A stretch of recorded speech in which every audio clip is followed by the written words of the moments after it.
Welcome to Dare, the show for innovators, entrepreneurs, and startup leaders who dare to shape the future.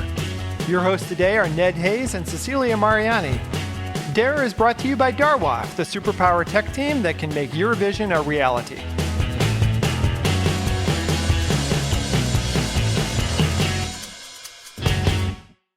The Dare podcast is excited to welcome Sheel Tyle to the show. He's the founder and co-CEO of Collective Global, a global venture capital firm that helps companies that matter. It has multiple fund strategies across early stage venture capital, growth investing, and GP staking. Sheel is invested and helping a number of different companies, but he's relatively new to the Portland area. So I'd love to hear about his background in other places other than Portland and what brought him here and how he sees the investment world changing over the course of the next year. So welcome to the show, Sheel. Thanks for having me, Ned. Really great to be here. So tell me first about Collective Global. Yeah, so maybe I'll start a little further back, which is I am the son of Indian immigrants. I was born in San Diego, moved around a lot as a kid, Houston, Michigan, New Jersey, Rochester, New York. Went to Stanford and got super inspired by this amazing thing called entrepreneurship. And, it's sort of in the water there. I feel like they indoctrinate you that if done correctly, capitalism can be an amazing means of social change. And so that's what I wanted to do. And I learned that the crux of capitalism in many ways is entrepreneurship. And through that, I learned that if you aren't wealthy or come from a wealthy family, how are you going to get funded if you're an entrepreneur? I realized that banks don't really give entrepreneurs money. It's just too risky. And I learned about this whole industry called venture capital. And so long story short, I worked at a startup that was later bought by Google. And then I entered the venture capital world. I was at Bessemer Venture Partners in New York. I was at NEA in Silicon Valley. And then in 2017, I started my own venture firm. And today it's called Collective Global. We have a number of different strategies, as you mentioned. We have early stage venture investing, which is done through our Amplo strategy. Originally, my firm was actually called Amplo, but we rebranded it to be called Collective Global as we now do more than venture. And we do some growth investing. We do some GP staking. So we have a number of different strategies. But really, the goal is to help invest in, scale, and build the next generation of innovation. And we have a particular focus on entrepreneurs who are motivated by not making money, ironically. We think if you're motivated by money, you don't actually make any. But if you're motivated by solving big problems, that's how you say no to acquisition offers. It's how you get through hard times. It's how you hire people in tough job markets, and how you actually ultimately build something of meaning and substance. So that's what we do. And that's what I've been doing for now 7 years. Wow. Well, that's a really interesting investment thesis, that it's not about the money, it's about making a difference, right? Exactly. Let me just rephrase that. I think the way to make money is to not be solely focused on it. I think if you're solely focused on it, first acquisition offer comes along, you might take it, right? If tough times come along, you might be disgruntled. So I think it takes a maniacal focus on a mission to ultimately build something that's huge and that actually makes lots of money for everybody. Got it. So could you tell us about a few companies that you've worked with or that you're invested in that are focused on those larger ideas beyond just the short-term revenue? Yeah, so there are a number of companies we could talk about. We have 50 companies around the world ranging from AI to fintech, software, mental health.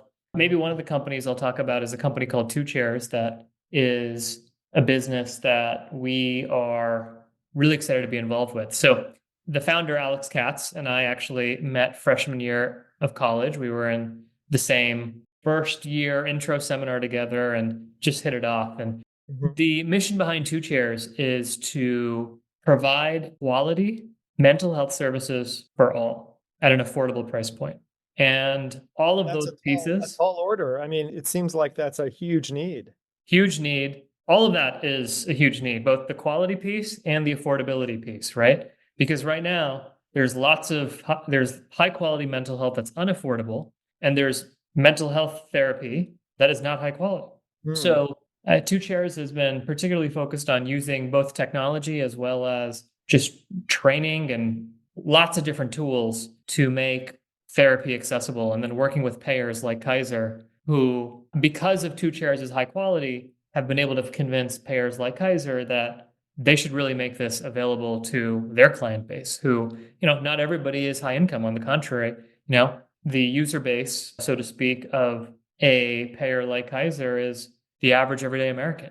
And Mhm. for those types of folks to be able to access high quality mental health care is really something that is important to me and to the company. So that's an example. We have many other examples we have Yeah. a company building payments infrastructure in Africa with multiple different product lines, one of which is remittances. That business is called Nala. And turns out Africa, maybe unsurprisingly, the fat or the margin, however you want to call it, when remittances are done between the Western world and Africa are higher than they are anywhere else, which Wait, in I my didn't know opinion is that. not good because it Yeah. means that the end user is not actually getting how much money they should be getting, right? There's a lot taken by the middleman. And so Nala is trying to solve that problem using better technology that increases reliability and trust, which allow fraud rates to go down, which allow more money to end up in the actual hand of the end recipient. So we have a lot of businesses that I'm just super proud of. And, in our line of work, most of these are not going to work, but the goal Yeah. is a few of them should work and work really well such that they pay for everything and more. Right, right. Well, it's a fascinating investment thesis, and you've worked at a number of different firms, so you've seen different firms have different values and different approaches to it. And I just wonder if you could speak a little bit to how you've seen the investment community change over the course of your tenure in it. Yeah, so look, I think the investment community has evolved. I first became a venture capitalist 13-ish years ago. And Sorry to the make investment you say it out loud. I mean, just hearing that, I feel old. Yeah, I mean, yeah, well, in venture, some people say that's an eternity, right? Ah, I mean, other people say that's not enough to know whether you're actually good, although hopefully by 13 years, you know if you're good. Usually by yeah. 5 years, you still may not know.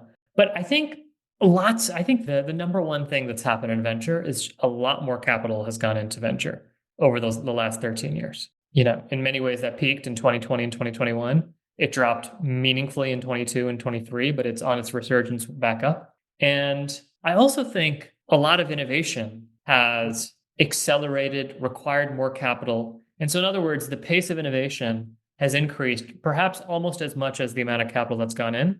Some would argue it's gone up even faster than the amount of capital gone in. It just depends on your perspective. Yeah. But just a lot more capital, which means a lot more competition. It means valuations have gone up because there's more money chasing deals. The outcomes have also gotten meaningfully bigger. When I started as a venture capitalist, there were $0 trillion companies in the world. And now Today, there are. there are 7 in America alone, right? Yeah.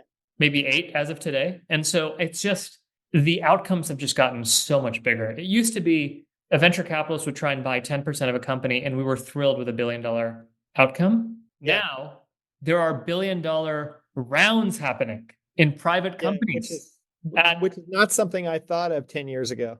it Yeah. is wild. And so I think that is the main, I mean, there's so many things that have happened. I think that Yeah. is the big shift and unclear whether that stays or not. I mean, I think some people say we're in a bubble. Other people say if the outcomes have gotten bigger and the dollar has gotten less valuable, at least from an inflation perspective, then maybe it does make sense actually that this is happening. So, and I think what has happened in all market environments, but you're seeing it especially true now, is concentration of capital. There are a few companies getting the bulk of the capital. And I think that trend is likely to continue because the winners are really winning. Interesting. So, what stage of investment do you see mostly on your desk in terms of do you talk to people at a pre-seed kind of idea stage, or do you mostly invest in Series A, or where are you at?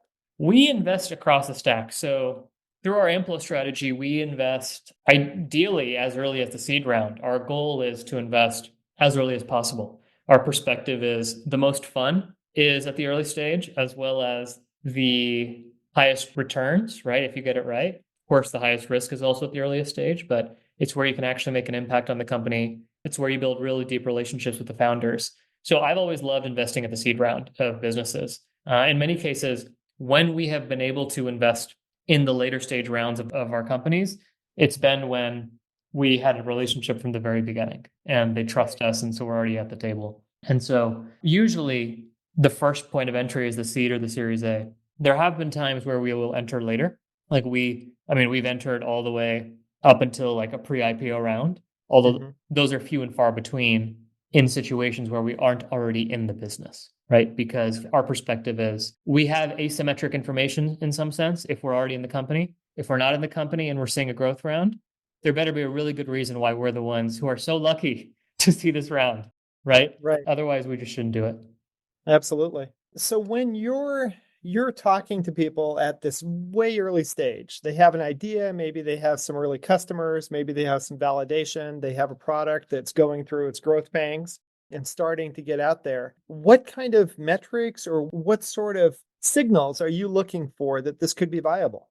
Yeah, it's a tough question in many ways Because because every company is different, right? every company is different. It's so sector and space dependent that it's hard to give a generic answer. I would say at a very high level, like every other venture capitalist, we look for a mix of three things, which is product, market, and team, right? And sort of double clicking on each, I think for us, we care a lot about the market. We want to make sure it's a huge market. And, our general perspective is that it's unlikely a company will capture more than 5% of market and often 1% of a market. And so if we're trying to build $1 billion outcome, then the market usually needs to be at least 10 times the size, if not 100 times that size, right? Mm. And so one is we want to make sure it's a very large market. And there are different ways to measure that. Sometimes businesses are creating new markets. Other times they are taking share in an existing market. So that's a little bit of the nuance there. On the product side, often we're investing before there is product market fit or before product is even launched in some situations. We try and figure out how, even at that stage, will we know that consumers are likely to use this product? Let's say if it's a consumer business. Mhm. And I often point to the example of Robinhood. We were investors in Robinhood. I invested all the way in the very beginning, the seed round, all the way up until and through the IPO. And when my first check was in the business pre-launch, okay, and they had not launched yet, obviously. Mhm. So how did I know? I mean, basically, a lot of people ask, why would you invest in Robinhood pre-launch? And it turns out they had a wait list. So they had a lot of great press articles, none of which they had paid for. Mhm. And just those articles alone, plus one video, had led to them having tens of thousands of people on a wait list for their product. So to Mhm. me, even though they hadn't launched, I thought that there was even if you assume some nominal rate of conversion between waitlist signups and actual users, you had Yeah. real demand for what they were building. And at the time, they were zero commission brokerage, which was very novel, right? Nobody was zero commission at that time.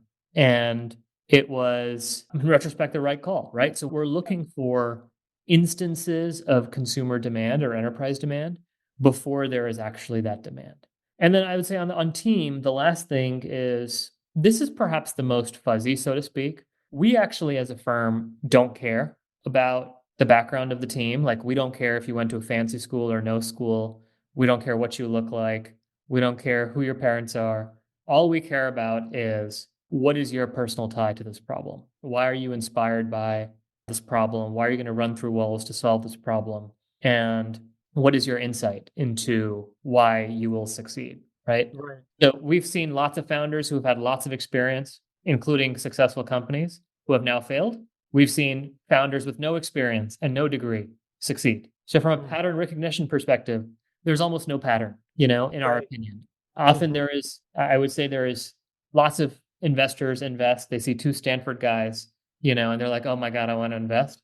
But that's not how we approach things. We think there can be negative and positive signal in anything. So it's really about just a mix of intuition and diving deep. Right, making sure that the founders have a personal stake in it so that, as you said, they will run through walls, right? Precisely. Yeah. And are hungry. We want to make sure that founders are hungry. They are really interested in making sure that this is a big outcome. And it's fascinating to me that the big outcome is not necessarily just monetarily measured. Like that's one metric, but there are other ways of measuring success. What's the impact? What's the change in, for example, in the healthcare company you invested in, what's the change in mental health services being available? You Yeah, know? I think there are lots of ways to measure success. I think in our business, our customer, in some sense, is our limited partners, Hmm. and our job to them is to deliver them returns. So ultimately, a very important metric, and in many of their cases, the only metric that matters is how much money can we get back to them because they need to make Right. a return on their investments. And Many of them are pension funds and they have pensioners who they have to pay their obligations back to. So that's an important cause too. But what I have found is if you solve a real problem for a customer or a Mhm. consumer, like if you actually provide high quality mental health at an affordable price point, it's a great mission and it increases the number of people who can afford it or can access it, which is actually a really good business. So those Yeah. things go hand in hand. I often give the example of Mark Zuckerberg and Facebook. Say what you want about Facebook. Okay, there's been lots of positive impact on Facebook or by Facebook, lots of negative impact. However, I think it's undeniable that Mark Zuckerberg was never, at least in the early days, motivated by money.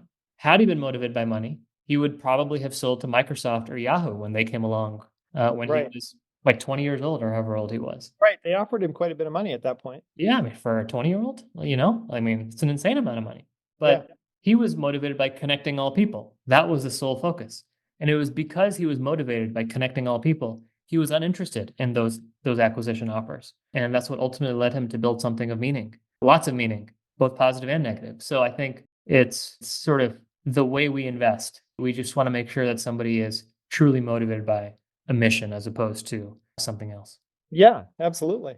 Well, you might recognize this space. I don't know if you do, but I'm in the Upstart Collective today. This is a place where a lot of startup people gather for a monthly thing called Demolicious here, where people pitch. And Portland has a really interesting startup community. So I'm curious, you were formerly in Houston, right? Correct. And so what's the change been for you going from Houston to here? Or are you still like looking across the board and haven't really grounded in the Portland community? I don't know. So I'm in Portland because of my wife. So my wife became the head of the Oregon Health Authority in January of 2024. And we thought that was a big enough position Yeah. to make lots of impact, and both for Oregonians as well as outside of Oregon, frankly, because in many ways, Oregon is such a leader in what it does Hmm. that often what organizations like the Oregon Health Authority do serve as a standard or model for other states and even the country to adapt. Hmm. So in many cases, it just felt like a really special and compelling opportunity for her. And so I encouraged her to do it. I thought it was a no-brainer when Governor Kotek sort of offered her the opportunity. Hmm. I think for me, because I started my firm in 2017 and then the rebrand of Collective Global a couple years ago, it allowed me to make this move with her, right? And my firm is a global firm. We have companies on 6 continents. As I mentioned, we do GP staking too, and we have firms that we have bought stakes in that also are global firms. And so in many cases, where I am is less relevant than Right. where she is, given she, is a Secretary of Health equivalent, so to speak. Right. Right. She So definitely needs to be grounded here in Oregon because she's working for the state of Oregon. yeah, Yeah. so over the first few months of us being here, I was traveling a lot because I was seeing my investors, seeing my companies. More recently, I have started to get more involved in the local community, both in Portland as well as in Oregon broadly.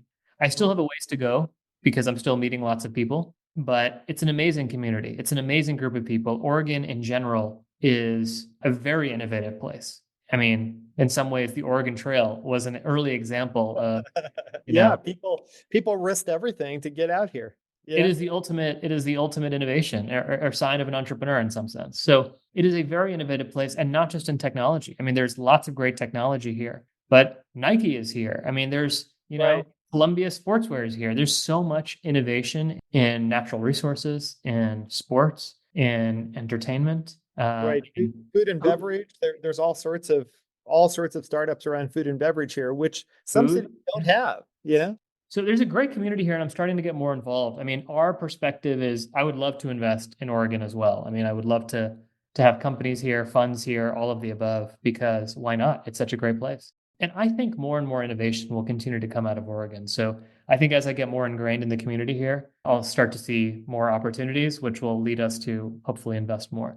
Yeah. I'm still very involved in Houston. I'm on a number of boards in Houston still. I intend to remain active there. My parents are still in Houston, and so I am still spending some time in Houston, but my wife and I have settled in Oregon, and we look forward to making this our home. Well, great. Well, welcome to Portland and great to have you on the show. I'm curious if you could give us a little perspective on the whole big AI boom. And I'm just curious where you think this is going. Do you think it's a bubble? Do you think it's going to pop, or do you think it's going to keep growing? It's a tough question because I think all of those are a yes and, right? Yeah. It is a bubble and it will continue growing and it might pop. I mean, all of that is possible. I think from Yeah. an Oregon perspective, I mean, Jensen Huang. So I went to Stanford. We always thought he was a Stanford guy. He's actually an Oregon State guy, right? So Yes, he is. in, Yes, he in many is. ways, you could argue that one of the most important companies ever, and certainly for AI, was birthed by his research and learning at Oregon State, right? Yeah. So in many cases, I think the AI boom, and then you obviously have Intel in Oregon as well as other important companies that are playing a role in the AI ecosystem in Oregon. In many ways, Oregon has been instrumental, will continue to be instrumental in AI broadly. But I think I'm both very excited by AI and I'm nervous. I would say I'm most excited with a few applications, three applications in particular. One is autonomous vehicles. I think that will be the first truly massive, just rate of change that we see. We've already started to see it with Tesla's FSD technology, full self-driving technology. Mhm. We have a company called Helm.ai, which in some senses has created a amazing autonomous vehicle technology for everybody else. That's not Tesla.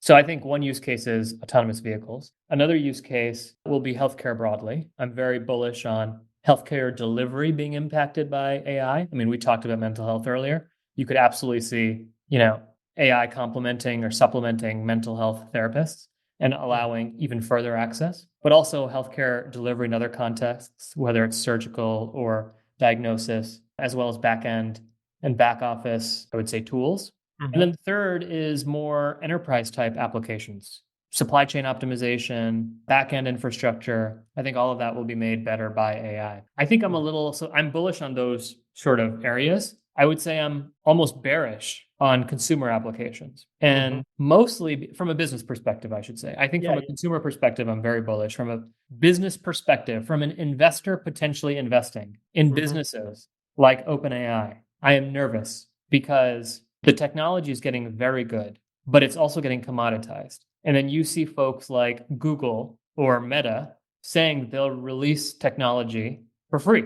And Right. There goes your opportunity. Your startup may have a particular area, but suddenly you can just do it for free through Google Gemini, or you can do it for free through other engines.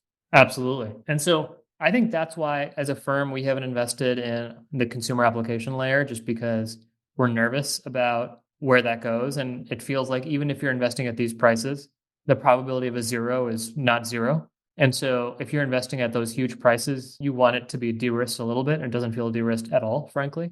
And so I think that, I mean, I'm not saying it can't work or won't work. I'm just saying there's risk, real risk. And so if I'm taking that type of risk, I'd rather have a much larger reward, which means I'd rather invest earlier in a different sector. And Yeah. so that's my general thought. And then in the public markets, obviously, lots of the public market momentum in 2024 was driven by AI or AI enabled services or AI companies that are AI beneficiaries. And I don't necessarily see that stopping down because the numbers keep being guided up. Mhm. And in some ways, the more AI permeates, the more that I would say non-traditional or non-technical businesses will start using AI.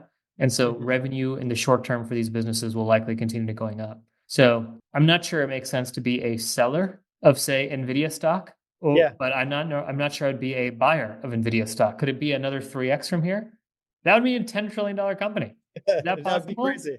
That would Yeah. be crazy, but is it possible? I don't know. Maybe. Of course, this is not investment advice. All my own personal opinion. But Right.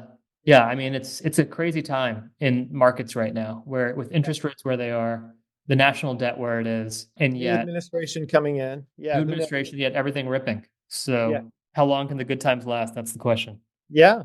Well, this has been a really fruitful conversation. Really appreciate the time, Sheel. We have one last question, which is what do you dare to dream? And some people see this as like, what world are you creating or do you envision? But, what are your dreams?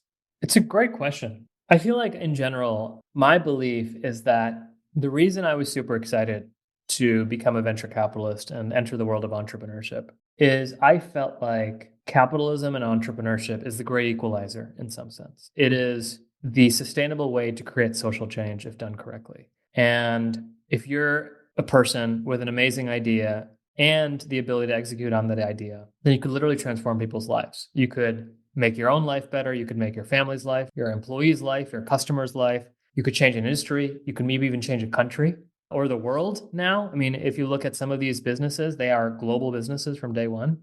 To me, that is extremely exciting. And so I hope to continue, I guess my dream, so to speak, is to see a world that those who are less fortunate are able to, I should say, equalize quickly or get up to, have as much opportunity as possible because of either the benefits of technology or their ability to master technology. And so I think that's why we continue to see, I mean, there have been so many improvements in healthcare, in economic development, in technology around the world that has caused the poverty rates all around the world to decrease.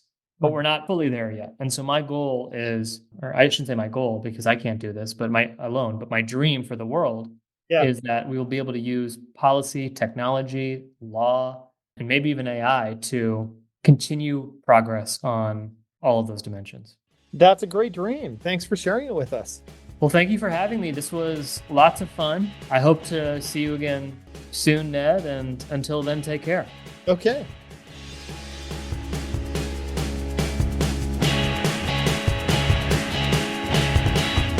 Thanks to our guests today for their great insights on Dare, the podcast for innovators, entrepreneurs, and startup leaders. If you'd like your story to be featured on Dare, just contact us at info@darwaft.com. Dare is brought to you by Darwaft, the tech team that can make your vision a reality.